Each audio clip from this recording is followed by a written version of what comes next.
The karri tree is the third largest tree in the world. It's not only the most beautiful, in my opinion, or one of the most beautiful, but the forest itself is something special.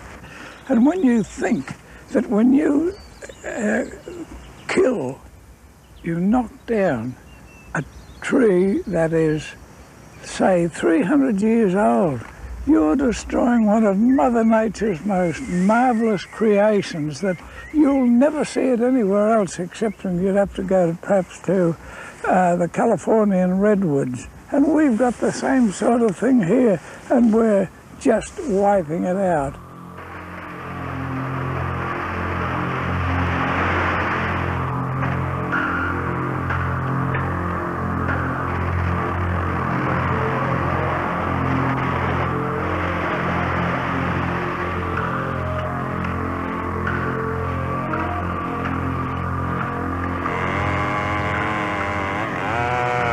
Since the dawn of mankind, we have relied on trees for food and shelter, to bind the precious topsoil, purify our water and cleanse the air. Today in Western Australia, it's possible that our generation will be the last to see forests in their natural state.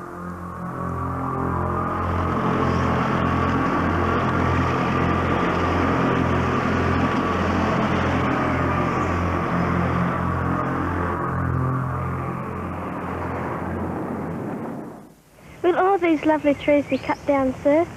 No, the forest will not be cut down, only the old and unhealthy trees. The young trees are left to mature. In fact, the Forest Department surveys the forest and marks those trees which can be taken, like that one over there.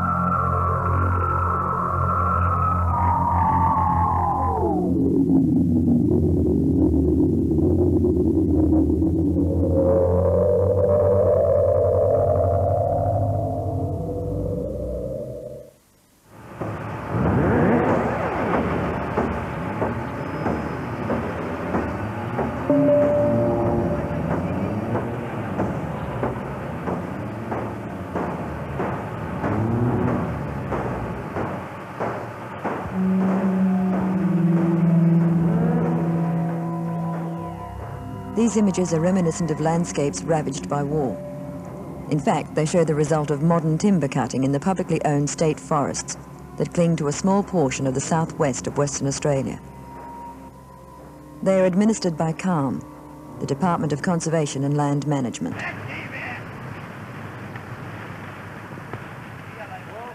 Our unique eucalypt forests are subject to conflicting interests. On one side, there are those concerned that large areas of native forest are retained in their natural state.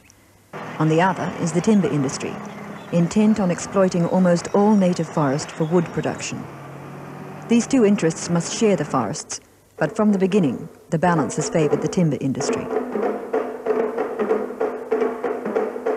The main methods of production forestry in WA involve clear felling, or virtual clear felling. After timber companies have taken all the logs they want, from blocks of land up to 800 hectares in area, and possibly larger, the debris is burnt by CALM.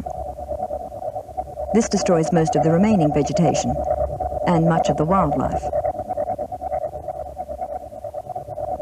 The size of the blocks, and the rate at which they are cleared, are only made possible by using huge, capital-intensive machinery, which produces jobs. The waste created by logging is enormous. Much of the timber is left behind. Only some logs are taken, to be sawn into lumber or torn into wood chips. After logging, these blocks are left to regrow, or are replanted by the Department of Conservation and Land Management, at taxpayers' expense, the theory being that another forest will grow.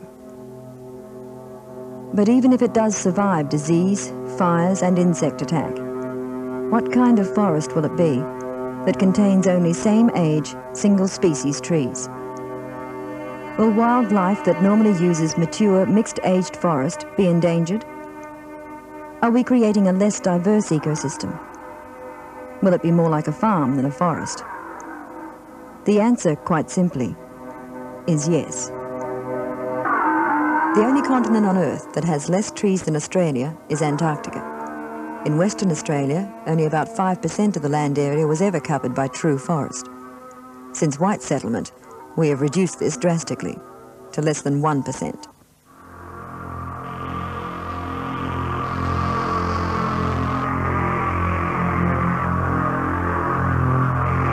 But with 4/5 of our forest lost forever, overexploitation of the remaining trees continues.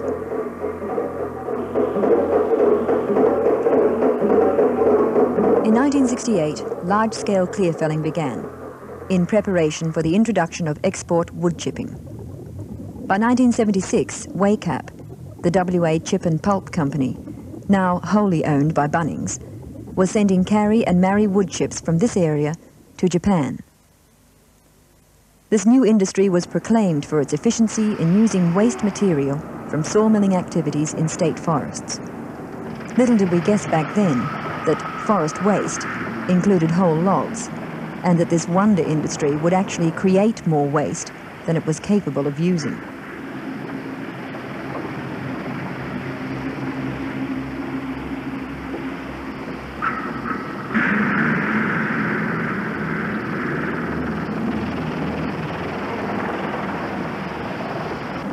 The wood chip project has had a drastic effect on the forests in the main carry belt. And in fact, you'd think for all the world that that country had been opened up to farming. There's no doubt about it. The government of the day allowed that country to be overcommitted to the timber industry. And I think they're at a stage now where they don't know where to cut next.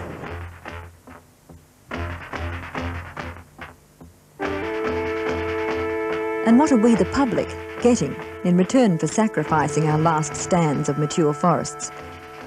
CALM, previously the WA Forest Department, had a net deficit of over $100 million between 1976 and 1984. Taxpayers' money, which in effect subsidised the timber industry. Compare that with the $38 million unappropriated profit made by just one timber company, Bunnings, in 1985 alone.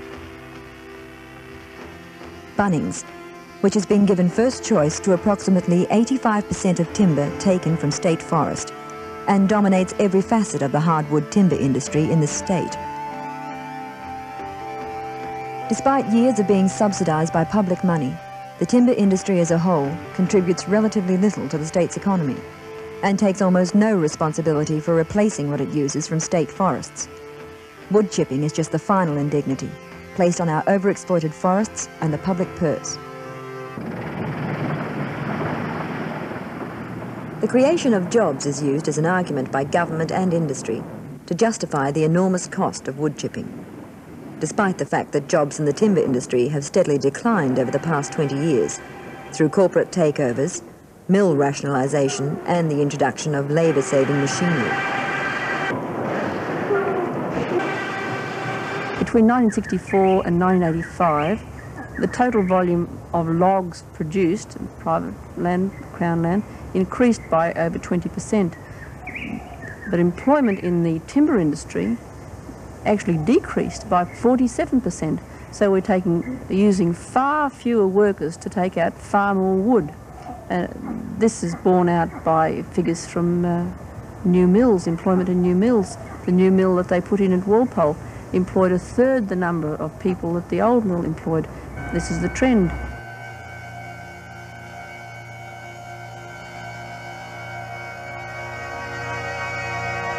When we think of the wood chip industry, where they're felling trees, some of them are good millable trees.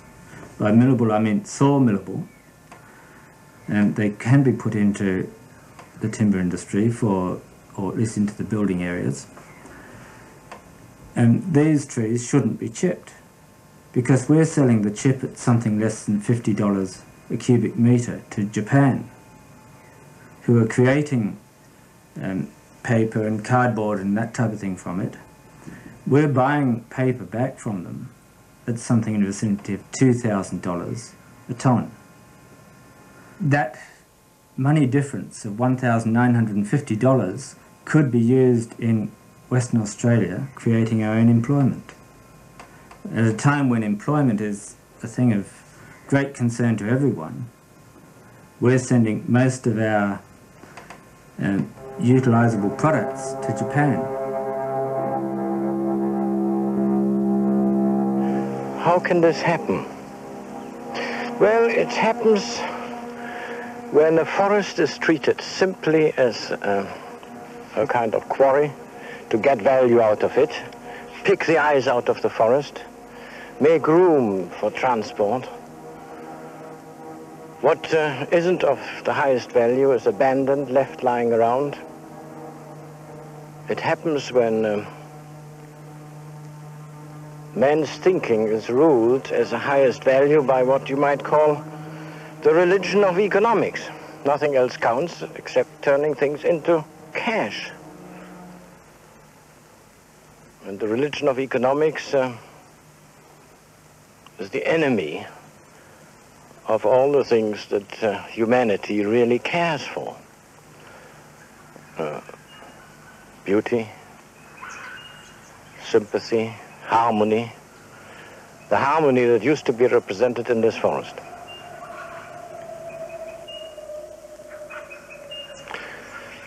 The irony of the matter is that when economics becomes a religion, when the economic calculus is put as the highest value, the behavior of men becomes extremely uneconomic from another point of view.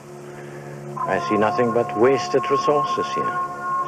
Resources which very likely in the future will be sorely missed.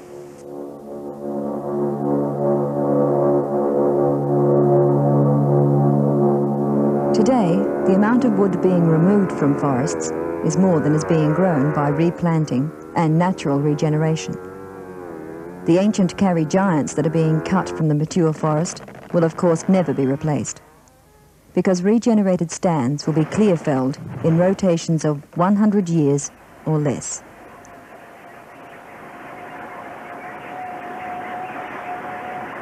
The WA Forests Department was established in 1919.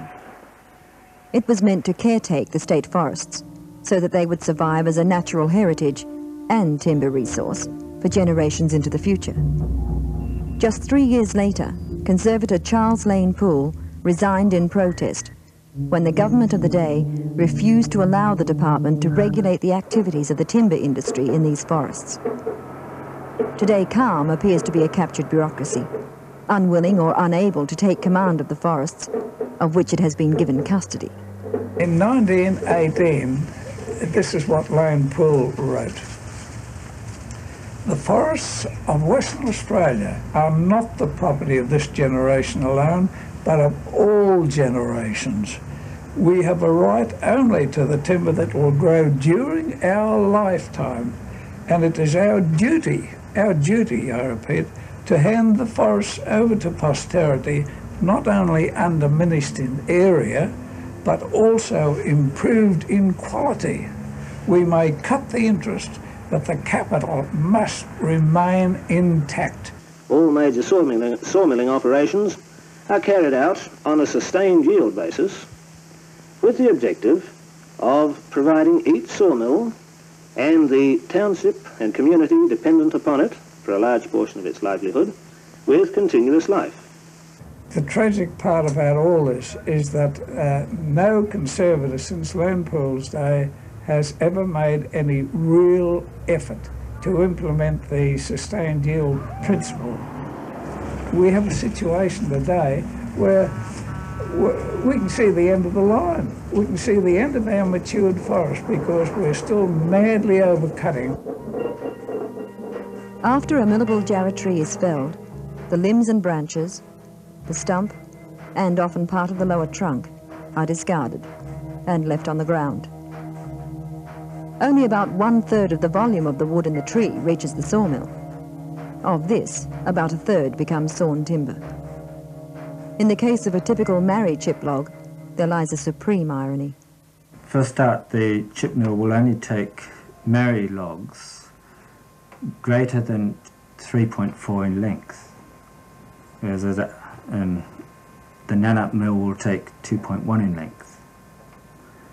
And so that's immediately a tremendous difference, considering that the chip mill was designed, or so we're told, to accept forest waste, and that was its main use. Charcoal is something that is quite unacceptable to the chip industry, and many logs that have been through, or many forests that have had a hot fire, will have charcoal type logs, and these are often not easy to pick up until you've cut the tree down. These are things that the sawmilling industry can accept.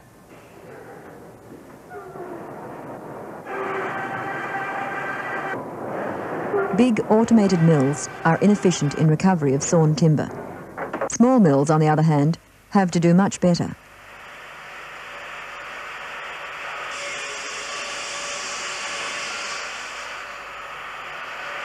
The log in a large mill would be cut out like this, and basically this section here would be all waste. A small mill, we start up in one corner and take out the corners, and when we got down to this line here, we would still keep cutting timber out of these pieces, and then out of there. We'd take sections out everywhere, right up to the waste, and sometimes we cut through the waste and just sort out the waste from the good wood after it's sawn, instead of removing that section up front. Basically, we've been forced to do this in the past because of the fact that we have to be more efficient at paying higher royalties for logs and selling the timber cheaper. The main problems is low utilisation and low recovery by larger mills that have first choice on our resource at below market value prices. Royalties on timber from state forest are set by the government. Recent increases have set the price for first-grade carry saw logs at $15.37 per cubic metre. Dressed carry can fetch around $800 per cubic metre. While prime saw logs are so cheap, second-grade and salvage logs, which can still yield useful quantities of sawn timber, have so far rarely been taken by Bunnings. But Kerr makes them available to the Bunnings-owned WA Chip and Pulp Company for wood chipping, at the low rate of just $10 per cubic metre. It's a very short-sighted thing that the local timber operators like Bunnings actually are carrying out, because sure, it looks good. The bottom line profit over the short term looks pretty good, but of course it's ruining their resource in the future. The industry has told me that they are planning to get along without big saw logs. They're going to, if you want big timber, they're going to laminate. They're going to make things up onto little pieces, because they're recognizing that with the present wood chip regime, which is basically just clearing off all the big logs and then you have a regrowth of smaller material, we simply don't have the big saw logs that are coming out of the forest now. We won't have them. They're 300-400 years old. We simply will not have access to that timber. So they're cutting their own throats, the timber companies, in the long term, but of course they're greedy. They want the short-term profit. Forests contain a resource far more valuable than timber: fresh water. They stimulate rainfall and prevent salting of streams and soil. When trees are removed en masse, the water table rises, bringing salt with it.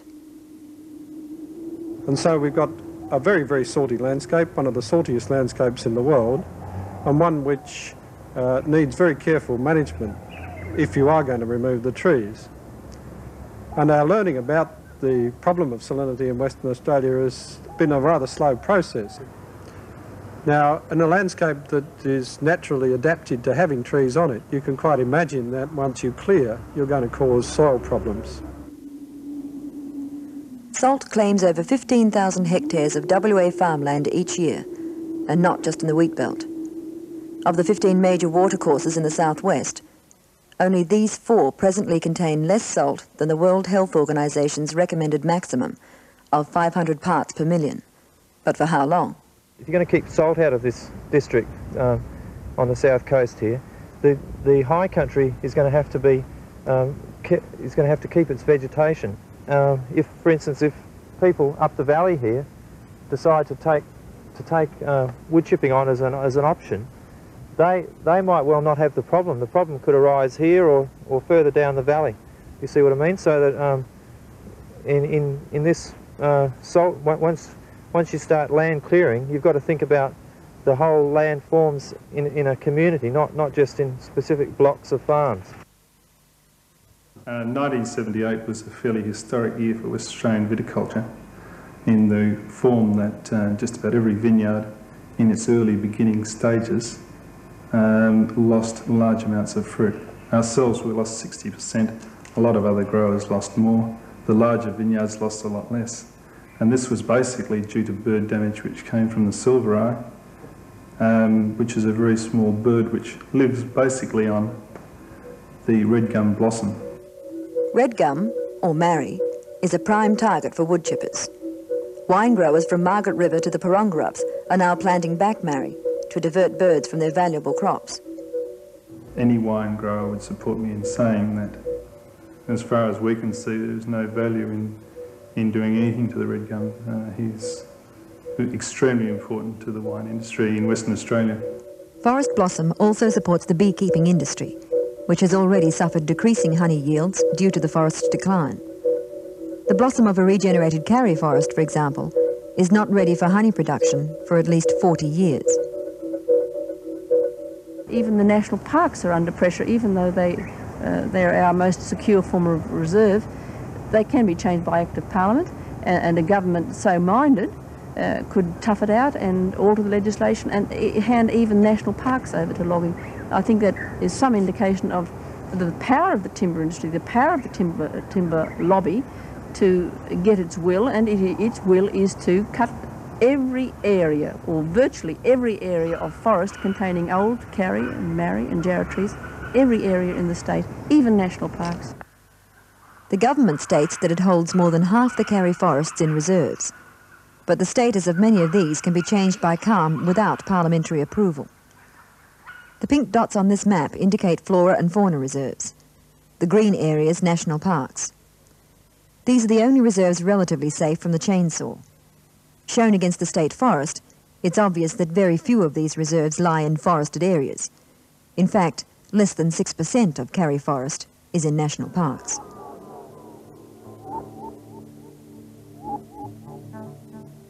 Here we are on the popular tourist route to Moon's Crossing on the Warren River.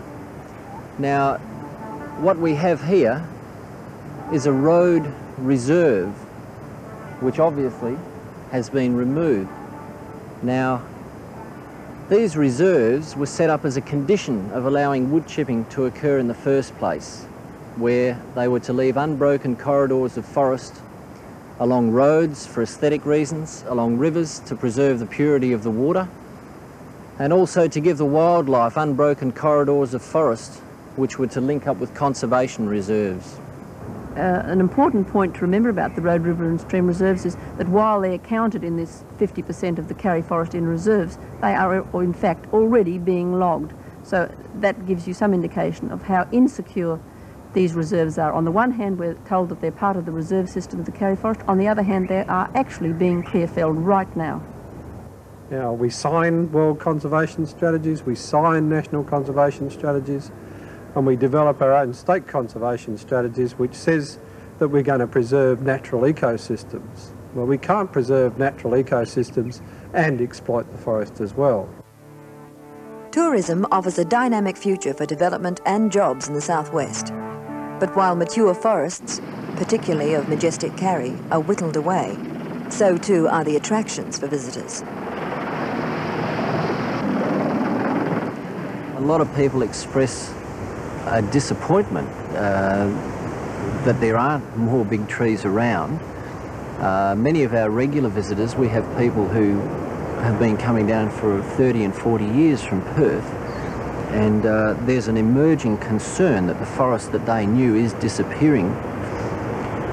Now, CALM seem to stick to the story that they're growing magnificent new regrowth forests. Well, that may be so from a production timber point of view, but as a person in the tourist industry, relating daily to tourists, it's not good enough. We've been sending people to see what a 100-year-old forest looks like and to make a comparison to virgin forest. We have yet to find one tourist who found any comparison to virgin forest. That's what they want to come and see. That's the original face of Australia, and that's what tourists come to a country to see. Greater access to state forest for timber users other than loggers and wood chippers will create opportunities and employment for a wide range of labour-intensive industries. We've set up a small exhibit here to try and demonstrate the different usages of our precious forest resources.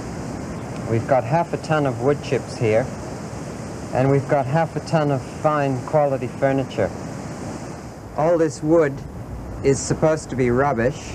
Well, you can see for yourself and make that judgment whether it is rubbish or not. We have a red gum bench here. We have jarrow. We have a truck here which incorporates about 5 or 6 different local woods. We've got a spinning wheel here out of she oak, and banksia, which no one's even considers as a wood that's able to be utilized. Well, there it is. The quarry mentality that says, if it grows, cut it down. If it's in the ground, dig it up and export it, ignores viable forest-based enterprises that do not destroy forests and which add value to the raw material. They create jobs and take the pressure off the hard-put inhabitants of our forests, the unique birds, animals and wildflowers that help create the complete forest, and whose survival depends on the survival of the forests themselves.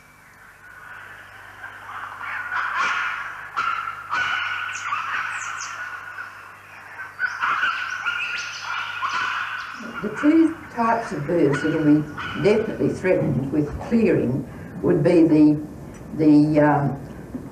birds who depend on hollows for nesting, and without nesting you lose your species, just as simply as that. They're gone. And the felling of trees, if you think that you can grow a tree with a hollow in it to make provision for hollow nesting birds, well, it'll take something like 150 years to develop hollows. The other species that are greatly at risk are the honey eaters, and we only have honey eaters because we have this incredible flora, this nectar producing flora. So, well, that's it in a nutshell. If you want to keep this diversity of birds, you must keep the bush that's left. In order for Mother Nature to do its job as it has done for aeons past and supply all the birds, the animals, and complete the ecology of the area so that it survives itself, we've just got to make provision for nursery trees. These trees that the Forest Department refer to as over-matured and useless.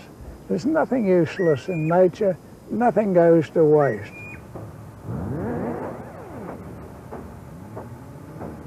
Wood chipping in its present form can only exist while clear felling continues.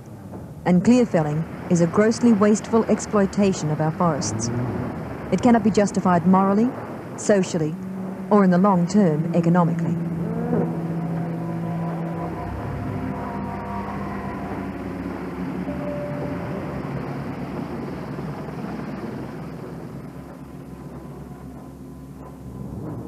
Before we accept the half-truths of the forest industry's glossy television commercials and the propaganda of its full-page newspaper advertising, we should remember the native forests of WA are the only ones of their kind on the entire planet. They don't belong exclusively to conservationists, tourism operators or scientists, nor do they belong just to the timber industry, the politicians or the Japanese pulp mills. They belong to you and me, and more than that, to those who come after us. We must all make the last stand, and make it together. and we must make it now.